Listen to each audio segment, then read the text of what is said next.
Hello, welcome Bangladesh Archaeology Class Participation 2024 কি ভাবছেন এটা কোনো ভূতের বাড়ি? না না না।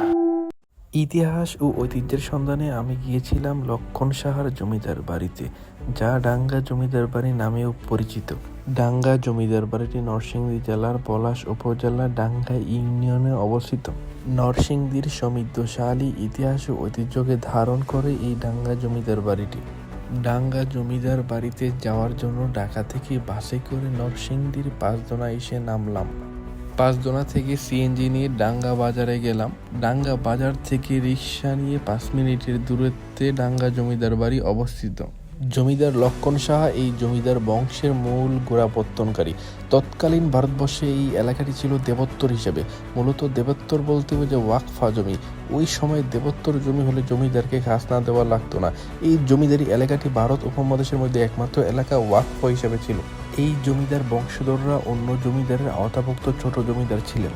তবে তারা যে জমিদারের আওতাভুক্ত ছিলেন তাদেরকে বা ব্রিটিশ সরকারকে কখনো খাজনা দিতে হয়নি, কারণ এই জমিদারি এলাকাটি ওয়াকফ হিসাবে ছিল। জমিদার বাড়ির সামনে এবং বামে 2টি পুকুর ছিল, যার মধ্যে একটি পুকুর এখনো আছে এবং পুকুরে একটি ঘাট এখনো অক্ষত অবস্থায় আছে। জমিদার বাড়িটি দ্বিতলা বিশিষ্ট এবং 11টি কক্ষ বিশিষ্ট ভবন। ভবনের মেঝেতে কষ্টি পাথর দিয়ে ঢালাই করা।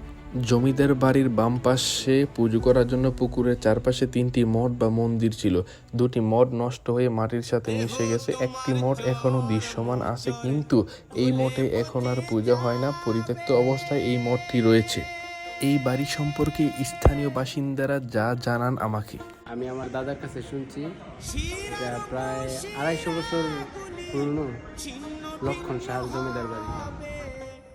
আমার বাপ দাদারা বললে গেছে এটা 150 বছর আগের বাড়ি। এইটা আমরা দেখছি, আমরা শুনতে পাচ্ছি। আমাকে বয়স চলছে বর্তমানে 5 বছর। ওখান বলতো আমরা এই বাড়ি দেখতেছি। এইটা ওখানে বলে এটা জমিদার বাড়ি। কয়েক শত বছরের সাক্ষী হয়ে দাঁড়িয়ে আছে এই ভবনটি। তবে কবে নাগাদ এই জমিদার বংশ এবং জমিদার বাড়িটি প্রতিষ্ঠিত হয়েছে তার সঠিক তথ্য জানা যায়নি। নরসিংদী জেলার বিশিষ্ট জনদের অভিমত, এই সৌন্দর্য মণ্ডিত ও পরিত্যক্ত বাড়িগুলোকে সরকারের প্রত্নতত্ত্ব বিভাগের অধীনে নিয়ে একটি দর্শনীয় স্থানে পরিণত করা হলে এটি দেশের একটি সুন্দর পর্যটন এলাকা হতে পারে। সেই সাথে রক্ষা পাবে 500 বছরের ইতিহাস ও ঐতিহ্য।